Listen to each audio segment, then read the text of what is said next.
Boa noite a você que aceitou o nosso convite e está mais uma vez conosco nesse Papo Aberto. Hoje o programa traz dados alarmantes a respeito da violência no trânsito, mas também revela uma força de ação que é capaz de mudar a realidade do nosso país.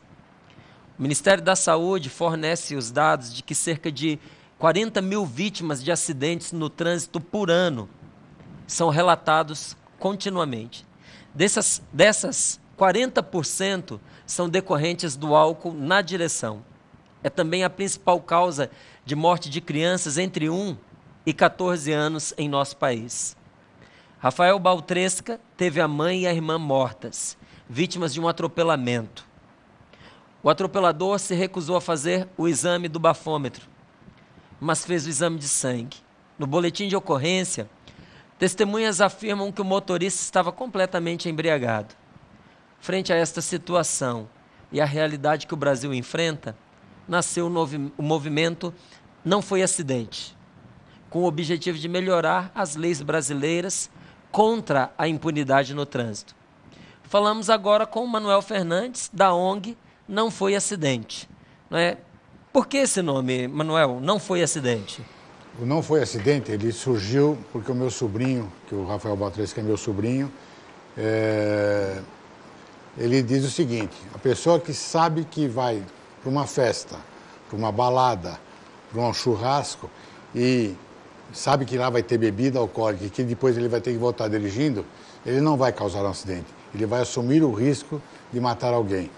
Então, por isso que a gente fala que todo atropelamento, vítima de motoristas que bebem no trânsito, ele assume o risco de matar, ele automaticamente agiu com dolo eventual, assumindo o risco de que ele poderia matar a si mesmo e a outras pessoas. No momento em que ele, sabendo que ia dirigir, fez a opção pelo álcool. Exatamente. Agora, 40 mil vítimas é o dado fornecido pelo Ministério da Saúde. Isso. Não é? Mas se restringe a esse número realmente a quantidade de mortes? Não, eu nas minhas palestras, que a gente faz umas palestras por colégios aí, eu costumo dizer o seguinte: os dados do Ministério da Saúde não é que eles sejam mentirosos, é que o Ministério da Saúde ele considera como acidente de trânsito a pessoa que morre no local. A pessoa que morre um dia depois no hospital, né, ele não entra nessa estatística. Ele entra como uma morte hospitalar, qualquer coisa parecida assim. Falência dos pulmões, então, ataque cardíaco. Exatamente. Então a gente tem um outro dado que é fornecido pela Líder Seguros. A Líder Seguros é a empresa que paga todos os DPVATs no Brasil todo. Os últimos dados que ela nos forneceu é que no último semestre ela pagou 59.800 bilhetes de DPVATs por morte. Isso quer dizer que é exatamente, praticamente o triplo do que o governo fala. É um absurdo, porque o governo fala em 42 mil ao ano, e ele está falando em 59 mil no semestre. Então, é por isso que o nosso movimento, cada dia que passa, se torna mais importante. O Brasil hoje ele mata mais do que guerra do Vietnã, mais do que qualquer guerra do Iraque. Pouca gente sabe, mas é uma data que todo mundo se lembra. O Brasil tem mais que 11 de setembro por mês. Né? Todo mundo sabe que o 11 de setembro morreram 3 mil pessoas. Nós temos praticamente 4 11 de setembro por mês no Brasil, o que não dá para continuar desse jeito. Né? De forma alguma. Agora, como, Manuel, o luto de uma família pode se converter numa força de transformação, numa força de mudança? Olha, na realidade é o seguinte: as pessoas que encontram comigo e com o Rafael principalmente, eles falam: puxa, Rafael, como é que você conseguiu viver depois de um choque desse? Porque pouca gente sabe, o Rafael ele perdeu o pai no ano de 2004, vítima de um infarto fulminante, e depois, no estalo, ele perdeu a mãe e a irmã, quando ele saiu para comer uma pizza com a namorada, e quando ele voltou, recebeu um telefonema do delegado dizendo que a mãe dele estava morta. O que ele fez? Ele achou que a morte da mãe e da irmã dele não poderiam ser em vão. Devia ser algum aviso, ou de Deus, uma mensagem de que talvez seja o momento de mudar as leis desse país. Então, a irmã dele era advogada e ele falou: ela não iria ficar quieta se fosse eu, no caso, que tivesse sido atropelado.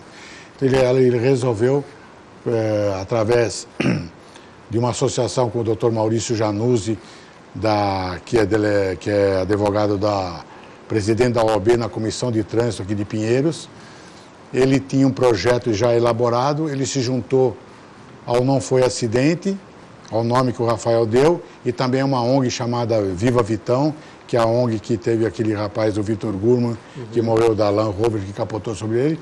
Essas dois movimentos unidos, junto com o Maurício, nós estamos tentando essa petição de iniciativa popular. Que o que nós precisamos é conseguir 1.300.000 assinaturas, né, e mudar as leis de trânsito. Porque hoje, a pessoa que sai com o carro dela, bebe, dirige, sabe que não acontece exatamente nada. Ele simplesmente vai pagar uma multa alta e vai continuar dirigindo, porque o que é R$1.900 para quem tem um Camaro, para quem tem um Porsche, para quem tem 2 ou 3 carros, né? Isso para eles é fichinha e é o que a gente exatamente quer evitar. A gente quer que venham punições mais severas. Acabar com o crime de doloso,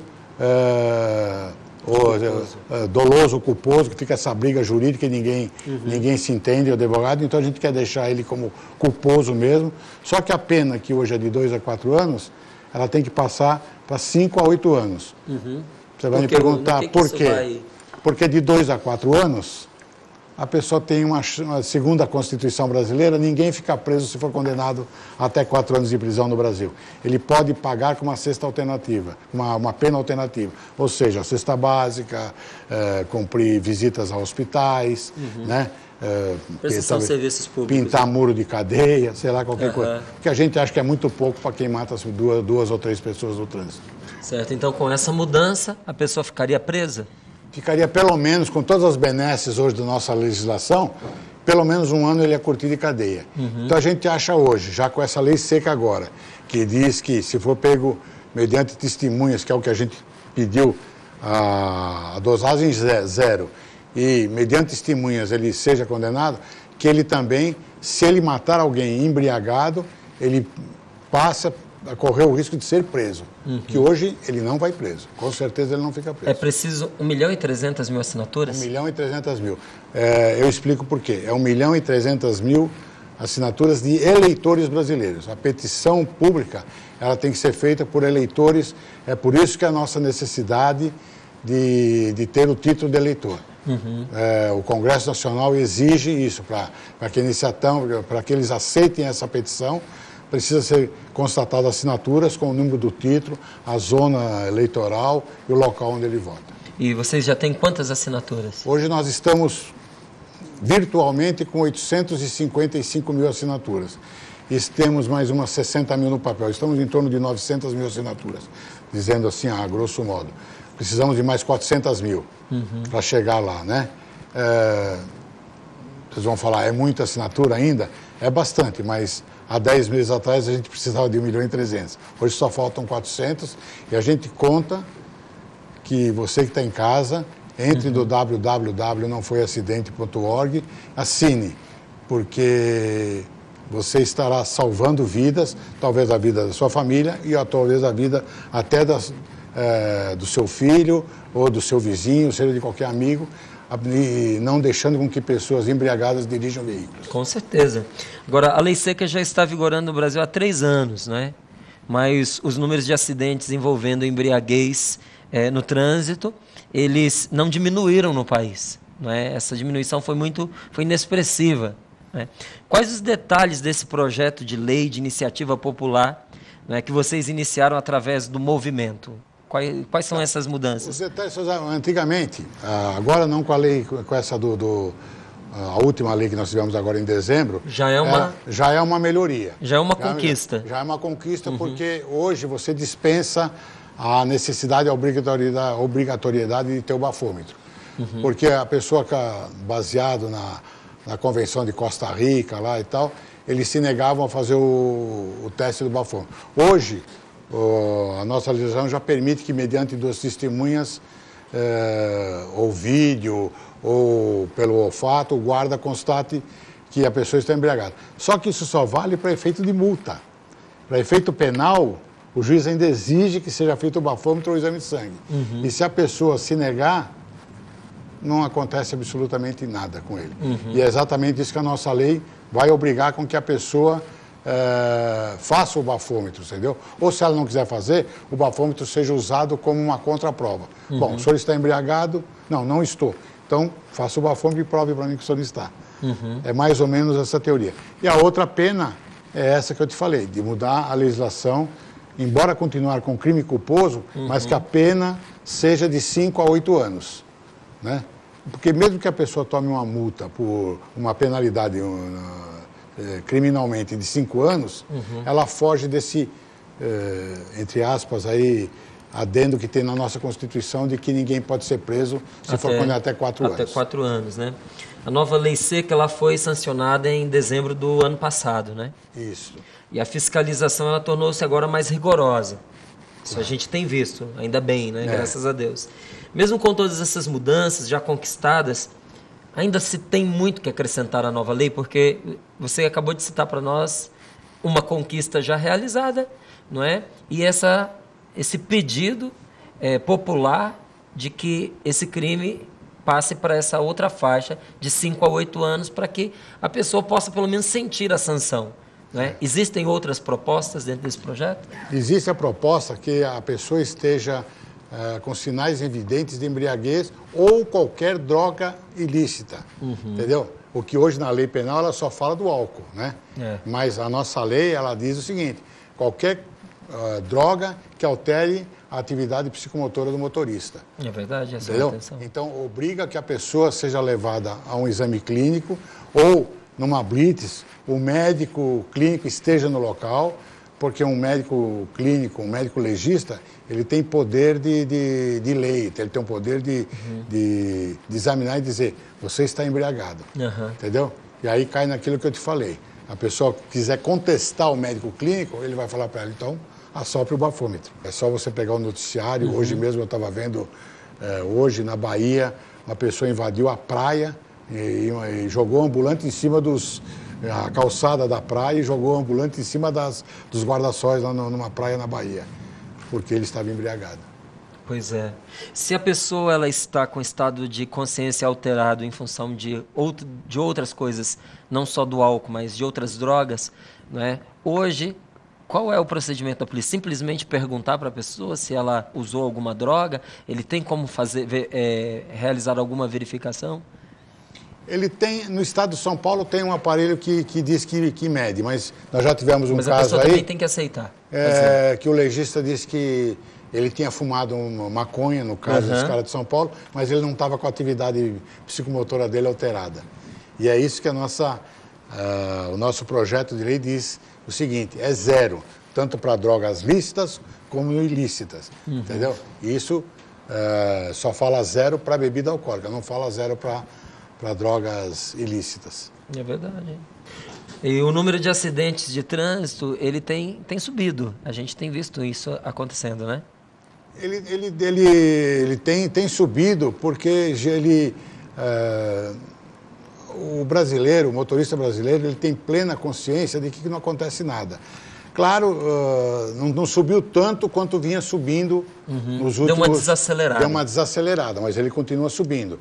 O Brasil, para você ter uma ideia, até o ano passado ele era o 5º país em acidentes de trânsito. Esse ano ele já passou para 4º colocado. Então, o que a gente quer é que aconteça o que acontece nos Estados Unidos, o que acontece nos países europeus. Isso dito por uma das pessoas que estão junto com a gente, que é a Madonna Maria Luísa Rausch, que ela é alemã, ela disse, você vai na Alemanha, quando você entra dentro de um restaurante, o restaurante pergunta para você quem é o motorista. E você é obrigado a dizer que você é o motorista. Então, naquela mesa, você não pode beber. Essa é uma das legislações da Alemanha que a gente aqui contesta. Na Espanha, se você sair com um copo de bebida na calçada ou andando na rua com qualquer coisa, você já fica um dia preso e se você não for espanhol, você é deportado no mesmo dia, né? Nos Estados Unidos é 0. E se você se negar a fazer o bafômetro nos Estados Unidos, a tua pena já é dobrada. Se você se nega e depois, por meio de uma ordem judicial, faz, e lá eles conseguem a ordem judicial praticamente de imediato, né?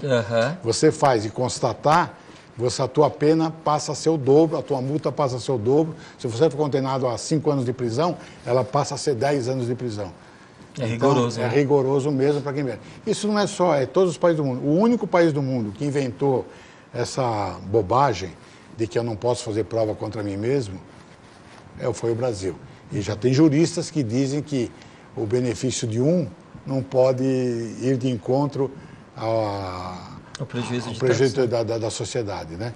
A pessoa não pode se negar, porque a carta é uma concessão do Estado. É uma licença que o Estado te dá para que você dirija. Para isso, você tem regras a serem cumpridas. E uma das regras é que você não pode beber enquanto estiver com o carro. Isso é um princípio básico que a gente está tentando também colocar dentro do nosso projeto de lei. Pelos dados que você trouxe, 59 mil mortes por semestre, não foi isso? Por semestre. Então, 120 mil ao ano. Exatamente. Isso, aproximadamente. Isso são dados, não é chute, não. É dados de pessoas que morreram vítimas de acidente de trânsito. Sendo que desses, vamos dizer, 120 mil pessoas no ano, 40% normalmente são por bebida alcoólica. Então, pela experiência de vocês, diante de uma situação assim grave, né? Gravíssima. Constrangedora para o nosso país, chocante para o nosso povo. Com a experiência que vocês têm, o que pode ser feito da parte do governo também para a conscientização dos cidadãos, para que não aconteça a ingestão de álcool, sendo que a pessoa vai logo em seguida dirigir, né? O que pode ser feito? Se já existe alguma coisa sendo feita? Não, o governo, o governo brasileiro está amarrado numa convenção da ONU que criou a década dos acidentes de trânsito, das vítimas de trânsito no mundo inteiro. Então, de 2010 a 2020, a ONU pediu que todos os países reduzissem 50% as mortes por acidentes de trânsito. Então, o Brasil está praticamente sendo forçado a tomar medidas drásticas em cima. E a gente tem que imaginar que o nosso governo, e a Dilma, eu já estive até lá em Brasília uma vez numa manifestação dela lá, está disposta a tomar medidas cada vez mais duras. Uma dessas foi de dezembro, mas essa daí ainda é meio paliativa, porque se você olhar na prática, ela é simplesmente mera arrecadadora de dinheiro. Claro que isso assusta, né? Hoje as pessoas não querem pagar uma multa de R$ 1.900 e de uma residência pagar o dobro. Mas ainda é nada diante de uma vida que foi perdida. Né? Nada, exatamente. Então, o que a gente quer, você me perguntou no início aí, por que o Rafael criou esse movimento? É exatamente por isso, porque ele não quer que outras pessoas passem por aquilo que ele passou. Porque só sente a dor de uma lágrima quem já chorou por a perda de alguém. Esse é um ditado que a gente fala sempre e as pessoas têm que se conscientizar disso. Porque as pessoas falam para ele, Rafael, eu imagino que você está assim. Não imagina. Você não imagina o que é você sair da tua casa com a tua namorada para ir comer uma pizza e quando você volta e a tua mãe fala, eu vou para o shopping com a tua irmã, não encontra mais e quando a sua você família. volta, a tua família no estalo sumiu. Você simplesmente está sozinho no mundo, né? E sem rumo, sem norte, sem nada. Eu sei porque eu participei desse ato com o Rafael, eu fui com ele até a delegacia e vi o desespero e você perde os pés, perde o chão e só por ajuda talvez uma ajuda de Deus que te dá forças para que você saia daquele... Não saberia nem te explicar o que é, né? Então, eu sei que da hora que me deu aqui, o Rafael me abraçou e disse, a minha mãe e a minha irmã estão mortas, eu, na hora, as minhas pernas bambearam, eu te falo isso, né? E só pedi a Deus que me desse uma força para que eu cuidasse dele e cuidasse depois de todo ele. E, num momento, eu peguei ele com o meu filho, tirei ele de lá, e só foi me cair a ficha quando eu vi os 2 caixões no velório no domingo à tarde, que foi quando eu removi as 2 do IML. Então as pessoas, eu imagino. Não, olha, quem perde um ente querido é que sabe. Agora uma mudança de mentalidade, né? Porque no Brasil tem essa mentalidade não só em relação à direção e bebida, mas em muitas coisas, da tolerância, daquele jeitinho brasileiro. Não pode, mas pode, não é? Então, é uma mudança de mentalidade também na população. Precisa de instrumentos para forçar essa mudança, para acelerar esse processo, mas é algo que a gente tem que começar já, porque nós já estamos atrasados, né? É uma mentalidade que já era para ter sido corrigida, mas que a gente sabe, leva tempo para acontecer. O governo ele precisa atuar de uma forma mais incisiva em relação a isso. Mas existem outros grupos também que podem dar esse apoio, né? No caso, como vocês fizeram, uma ONG, não é? E outros grupos também poderiam se manifestar em favor dessa conscientização, claro, não é? No seu ver, que grupos seriam importantes de estarem envolvidos para que isso fosse acelerado? Eu acho que todos os movimentos seriam importantes, porque a gente tem que criar uma conscientização nesse país de que a pessoa, quando está com o carro, não pode beber. Assim como foi criado com o cinto de segurança. Eu costumo dizer, em todas as palestras que eu vou, a minha filha entra no meu carro hoje, ela coloca o cinto de segurança primeiro que eu, que sou da velha guarda, né? Uhum. Por quê? Porque ela, desde garota, ela foi ensinada de que quando ela entra no carro, ela tem que colocar o cinto de segurança. O que a gente quer é justamente que os jovens de hoje, né, entrem no carro e saibam, bom, eu estou de carro, eu não posso beber. E não, porque o jovem, o adolescente, se você perguntar para qualquer médico de adolescente, ele fala, o jovem ele tem a sensação de que com ele não acontece nada. Tudo ele dá um jeito, tudo ele... Né, é imortal. Né? Ele é imortal, ele pode tudo, né? E essa mentalidade nós temos que mudar nos nossos jovens. Porque nós falamos aí em 40% de acidentes por embriaguez no trânsito.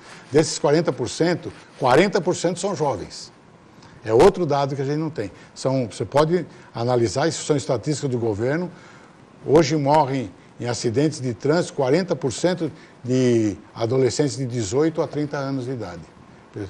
Então, a nossa juventude está indo embora assim, ó, no estalo de dedo. E isso nós temos que mudar. Através do quê? Você está falando?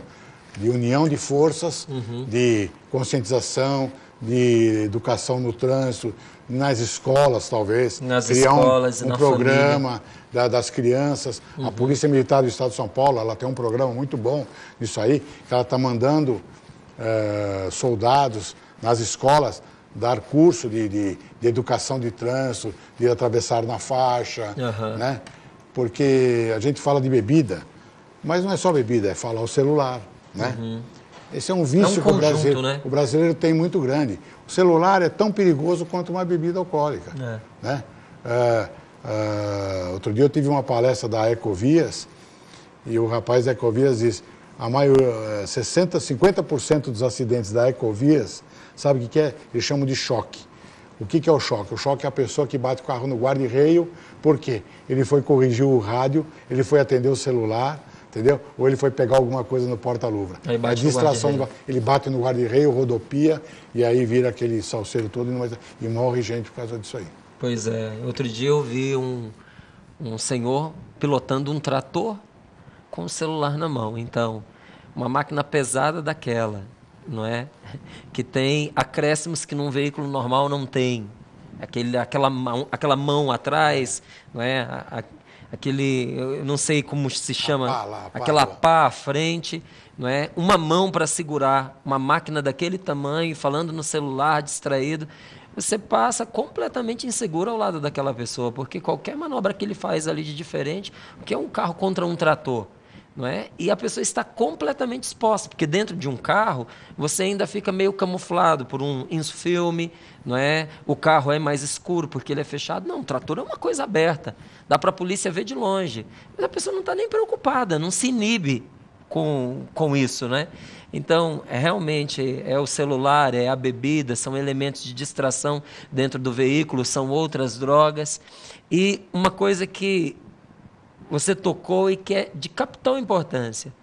Dentro de casa, isso precisa ser abraçado com muita seriedade. Claro, não é? Famílias. A gente acaba desmentindo isso para os nossos filhos quando é ensinado na escola, quando há uma repressão por parte da polícia, mas esse mesmo jovem, esse garoto, essa criança, vê o pai que tem acesso a essas informações dirigindo alcoolizado ainda com a família dele dentro do carro. Exatamente. Não é? Como é que você vai reprimir o garoto depois? Exatamente. Isso não tem importância, porque meu pai também sabia de tudo isso e ele dirigia alcoolizado. não é? Então, começa dentro de casa, começa dentro da família. No site nãofoiacidente.org/blog, o que nós podemos encontrar ali? Você, além de encontrar toda a petição, você pode comparar o que a lei hoje e o que a nossa petição está pedindo. Você tem toda a petição ali, você pode ler. Depois você tem todo o campo para você assinar e você vai falar assim, mas eu não estou com o meu título de eleitor. No próprio site, quando você abre, assine aqui, você tem uma linha lá que diz que consulte aqui o seu número de título de eleitor. Você tem uma linha que você clicando lá, você abre o site do Tribunal Eleitoral, onde você, através com o nome do seu nome, o nome da sua mãe, a data de nascimento, você consegue ver o número do seu título de eleitor. Olha só. Então, é muito fácil, tá fácil. 2 minutos, só precisa um pouco de boa vontade e de salvar vidas. Basta querer. O Brasil precisa se mobilizar, gente. Não há jeito da gente continuar com 60 mil mortes por semestre no trânsito brasileiro. É um negócio que assusta e assusta muito. Nãofoiacidente.org/blog, é só entrar e assinar. www.nãofoiacidente.org, só isso, né? Tá? Certo. E curtir também a nossa fanpage, lá vocês vão ver histórias de fatos que acontecem no Brasil inteiro e que a gente nem imagina, e até eu me surpreendi de situações como essa, que a gente tem uma tendência de achar que as coisas só acontecem com os outros. Nunca vai acontecer com a gente. O Rafael, numa primeira entrevista dele, ele disse o seguinte, até sábado à noite eu achava que acidente de trânsito eu só via na televisão. Hoje eu estou sem a minha família. Eu perdi tudo, exatamente tudo, né?